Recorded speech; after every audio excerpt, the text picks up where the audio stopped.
Hey everybody, what is going on? Hexlex here. Got another Master Duel video for you. Coming back at you with some Madolche after quite a while of having not really touched this deck. I like Madolche quite a bit, but I mean, it's such a common thing that I come across because there are so many different decks in Master Duel.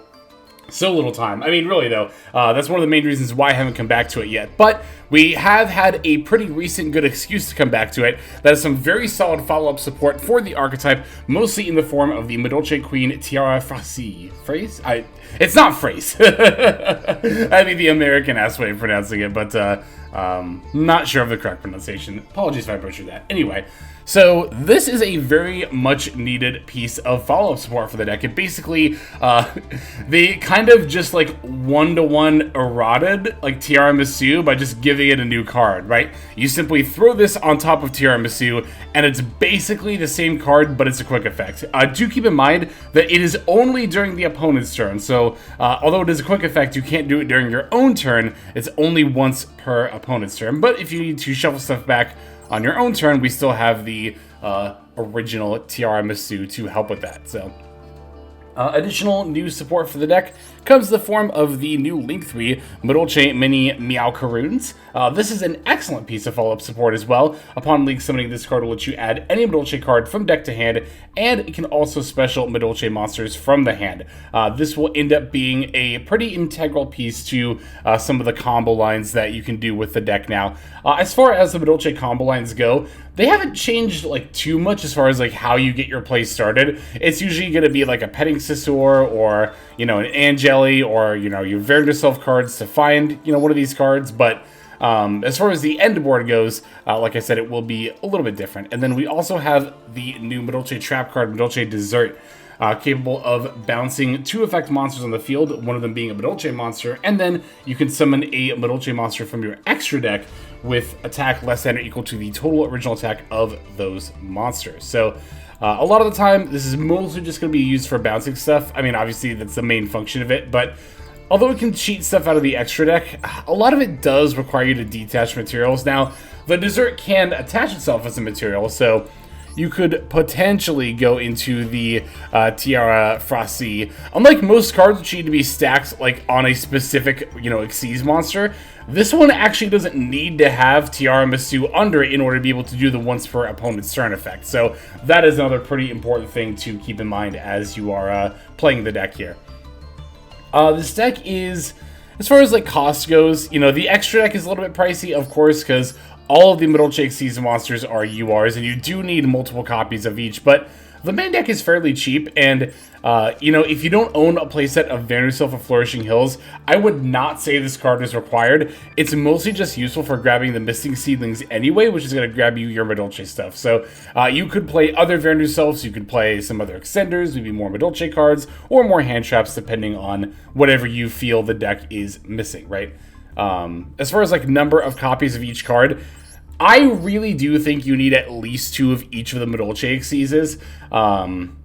You could get away with 1 Chocolate a la mode, because you do need 1 for your turn 1 combo line. But with the Tiara Frasi especially now being a thing, this deck's a little less reliant on like this card in general. So in a grind game, you might not need the second copy quite as badly. But I would say the absolute bare minimum you need for Madolche extra deck monsters are 2 Tiramisu, 2 Glass Soufflé, 1 Chocolate a la mode, and then you could, I guess you really could get away with 1 of these, but I think the second one is still very, very nice. So, because the other thing too is that a lot of your Madolche stuff that you need to play out your combo line locks you anyway, right? So, there's not really much other stuff you're going to want to be summoning anyway. As you can see, our extra deck only has 3 kind of generic cards in it: Baguska, Zeus, and SP, and these cards pretty rarely come out. I guess to be fair, Zeus and SP come out pretty often in a grind game, but Baguska's mostly if you get max seed at a point where you have 2 level 4 monsters. So yeah, I think the build is like pretty self-explanatory as far as the main deck goes. Madolche is actually not a card that I've been on a lot when I played Madolche in the past, and we are playing 3 of it now. I do actually like the Madolche quite a bit, especially with, of course, the Salon. being able to give you extra normal summons. And we also have, again, that mini Meowcaroons to now add the Madolche, right? So a lot of the time, you know, you'll start your plays off without normal summoning anyway, thanks to like Misting Seedlings or a Petting Scizor. So once you do the mini Meowcaroon search, you could potentially use your normal summon for Madolche, grab another Madolche, use your extra normal summon on Salon for the other Madolche. This is not a hard once per turn, or a once per turn at all, by the way. So then you could use Madolche to then add, you know, another Madolche monster. Just potential things. That's why we're playing Madolche, though, and we weren't in the past, is that it does actually work better with the follow-up support, which is pretty cool. Oh, and then as far as like hand traps and stuff go, it's all like fairly typical stuff, except we are on Gammas. Most decks, I do kind of try to prioritize Valor a little bit, but here with Madolche, we have a ton of different ways that we're starting our plays without having cards in the field. Between the Venuselfs and then also Angeli does tribute itself, you know, when it uses its effect. So 9 of our main starters are, you know, not going to have a monster on the field when they resolve. Therefore, the Gamma is quite good here. In that regard, you know, if you have the extra X space, like if you're not maxing out, well, or not even necessarily maxing out, but if you're not playing quite as many of the Madolche extra deck monsters as I am, and you're looking for some more slots, and you're on Gamma, you could definitely just throw in the Omega, right, for additional hand ripping. I have had games where I kind of wish I had that in this extra deck, so yeah, I think that pretty much covers the list here. So I'm going to break it down card by card, and then we're going to see some of our duels here. We are on 1 Cyframe Driver, 3 Max C, 2 Cyframe Gear Gamma, 2 Madolche Hoot Cake, 3 Ash Blossom and Joyous Spring, 3 Venuself of the Misting Seedlings, 3 Madolche Madolche, 2 Madolche Messengelato, 3 Madolche Angeli, 3 Madolche Petting Scizor, 3 Venuself of the Flourishing Hills, 1 Madolche Pudding Sis, 1 Nibiru the Primal Being, 1 Madolche Chateau, 1 Madolche Salon, 2 Called by the Grave, 1 Cross-Out Designator, 3 Infinite Permanents, 1 Madolche Promenade, and then finally 1 Madolche Dessert. That is going to be our main deck for the extra. We are on 2 Madolche Queen TR MSU, 1 number 41 Baguska, the terribly tired Tapir, 3 Madolche Teacher Glassiflay, 2 Madolche Princess Pudding Sis Chocolate a la Mode. We got 2 Madolche Queen TR Frasi, 1 Divine Arsenal Awe Zeus Sky Thunder, 1 Madolche Fresh Sistart, 1 SP Little Knight, and then 2 Madolche Mini Meowcaroons. That is going to do it for the list. Let's look at these duels. Okay, so my first opponent is going to be on a pretty dedicated Winged Dragon of Ra deck. Wanted to start off with this game because I think it's going to show off a pretty solid turn 1 combo line that doesn't really get interrupted that much, if at all even. So we opened the Petting Scizor, which means that we do have our turn 1 combo here. Gonna use Petting Scizor to pull out the Pudding Sis. It'll reduce the Pudding Sis level to 1.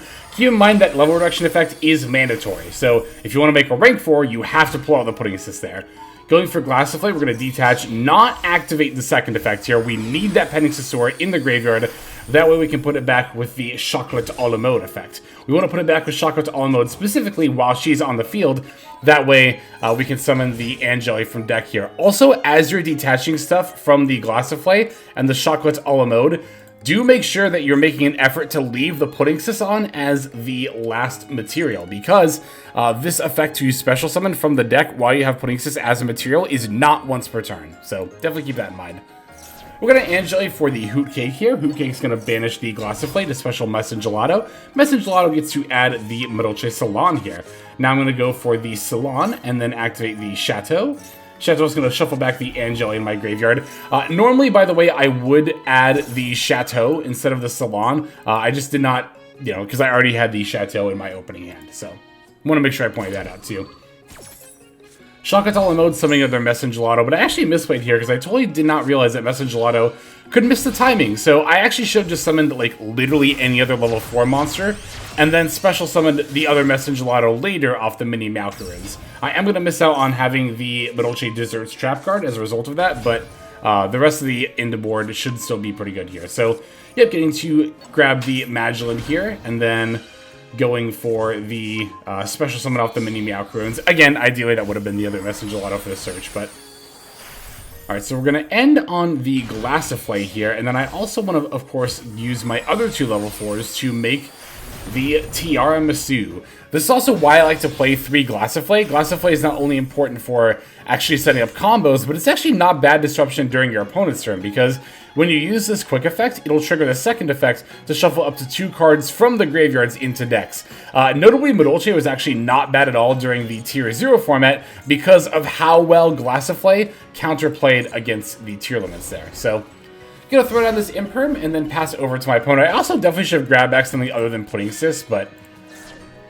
And yeah, being a raw deck, we are just going to get our whole board eaten up by a Sphere Mode. Certainly not ideal. I wondered if it was going to be just like a go-in second strategy or a dedicated raw deck, but I didn't have to wonder for long, as the True Sun God is going to be the next card followed up from my opponent here.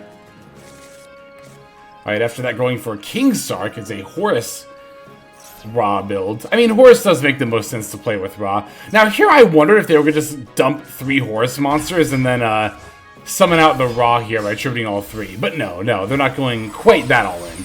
They're going to instead make a Dingirasu.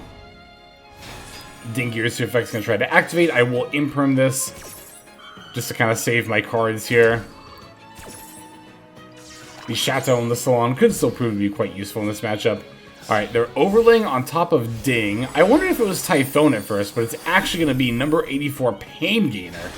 Which is quite surprising. So after Pain Gainer comes down, next is then the number 77 Deadly Sense. So you can't battle with the monster. Moving to end phase here. I actually made a misplay by using the Madolche Promenade.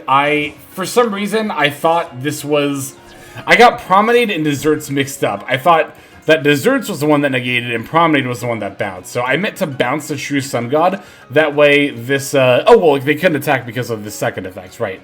I wanted to not have to deal with the second effect of the True Sun God, but, yeah, oopsie. A little bit of a misplay on my turn, but it's really not that big of a deal. I don't need the Promenade to win this game anyway. I get a Salon Extra Normal Summon for the Madolche. It uses the Extra Normal Summon automatically, if you're wondering how that works, by the way. I know I was a little bit. So, gonna go for another Madolche, just do a little bit of deck thinning here. And, yeah, I'm just gonna go for Tearlaments and start shuffling stuff back.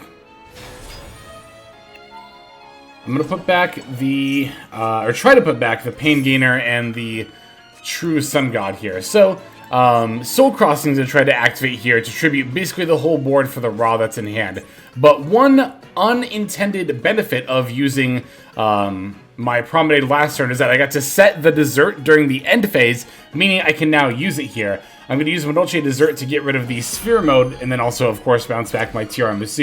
This not only ensures that my opponent no longer has 3 cards summoned, but now the Sphere Mode won't, you know, go over to my opponent during the end phase, which I really don't want to happen here. So, alright, we can simply use the Dessert, or the Tearlaments to shuffle back everything else now. Petting Sister, going to summon the Pudding Cyst from hand, and I'm just going to go for another Tearlaments, because guess what? This is not a once per turn. Much like the Madolche there. Gotta love 2014 cards.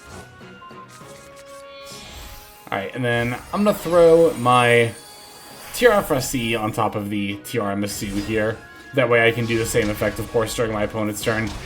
I could Zeus here, but there's no real point in doing that because I can pretty much board wipe already, so...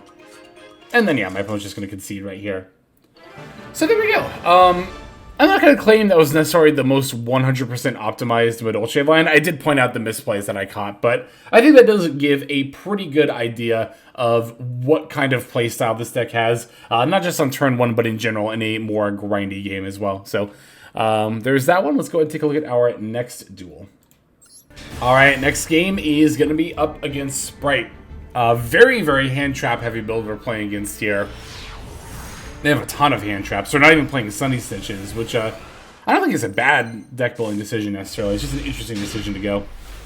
We can take the first turn here. So I'm going to lead with the Misting Seedlings, even though I have Angeli, just to see, yep, if I can possibly bait out. I guess to be fair, Angeli would have baited out Ash Blossom as well, but either way, we're going to get to Gamma here. Well, because what I can do, right, is I can Gamma, not only Gamma the Ash here, but then I can also go Misting Seedlings to add...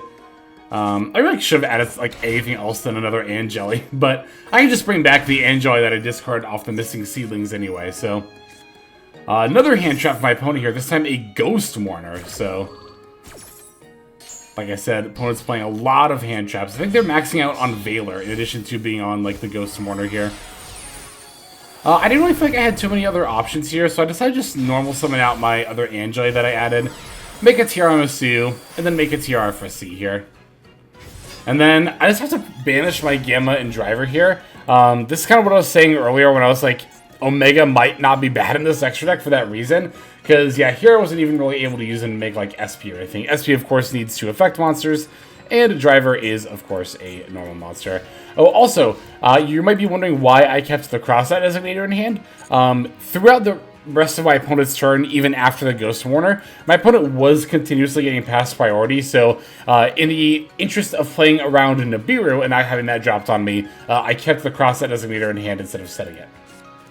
Alright, they're going to go for a Sprite starter here. That is definitely going to get met with an Ash Blossom. Do not need them to have their 1-card plays here. But also now that I know that it's a Sprite deck, yep, as soon as I see a level 2 monster get normal summoned, I'm going to immediately use the TRFC effect to put it back. That way they can't special any Sprite monsters they probably have in their hand there. So, hey, speaking of the Nib, we're going to end up drawing that here. Just going to move to battle and swing. Again, not going to bother summoning Zeus just yet because we can already bounce back multiple cards here. So, and that's going to come up as our opponent's going to go for Leela for Kisakeel. But I can simply use the TR for C effect after they are summoned. Shuffle back 2, and now they no longer have any monsters. Again, no Sprite monsters in hand are going to be able to help them in this situation. Messenger Gelato isn't exactly combos, but it is a little bit more damage. So we'll battle here. And this time I did decide to go for the Zeus, mostly to be able to wipe any potential back row and just secure the lethal, right? I mean, again, I could have done that with the TR for C as well, but... Alright, they're going to normal summon blue, and then they concede. I wonder if the normal summon blue was an attempt to bait me into using the Zeus there. And I kind of thought about it for a moment. I was like, after they normal summoned the blue, but I was like, you know what? It would be so easy for them to go just activate starter after I use the Zeus, effect there. So I decided to just wait, and I guess we'll never know if they end up having that or not. But yeah, there is that second game there. We got one more to finish us out here. Let's go into that one. And final game is going to be up against Tearlament. As mentioned before, Madolche tends to have a pretty naturally good Tearlament matchup. Again, mostly thanks to the Glassiflay shuffling cards in the graveyard back. Losing the coin flip, so we're going to be going second this time.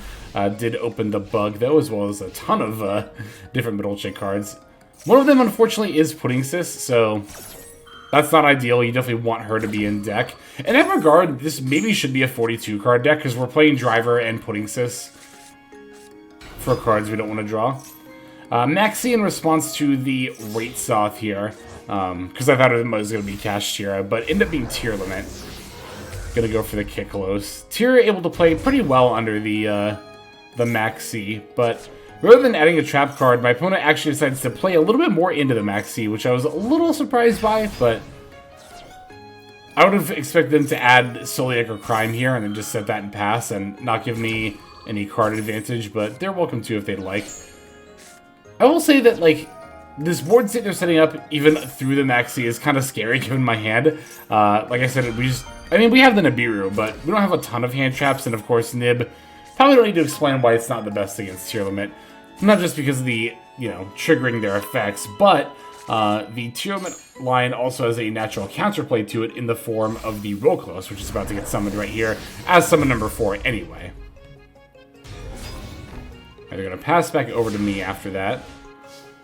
After saying a couple of cards, that is. We do have some Vernuselfs in hand, so I'm going to start with the Misting Seedlings. That does bait out the Rollclose here. Very good, I did want to see that. Alright, from there I'm going to use the Flourishing Hills. Going to add, of course, another Misting Seedlings, and then bring back the Hoot Cake. Normal Summon Magdalene. I'll use the effect here. Again, mostly just to bait out, see if they use anything. But when I go for Hoot Cake, that's actually when they flip the Meta Noise. Meta Noise is going to turn the Magdalene face down. Just try to keep me off of 2 level 4s here. So, yeah, I go for the Messenger Gelato anyway, because I can, of course, grab the Search here. Opponent's going to use the Shiren effect there. Alright, then they can go for Kaleido Heart.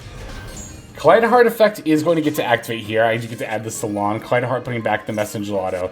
So here I'm going to activate Salon, get an extra normal summon for the Petting Sisor. So at this point, I was like, you know, I don't really have that many options here. Like, I just go for the SP, but I don't even get, like, the initial banish, right? Because I'm not using an extra deck monster.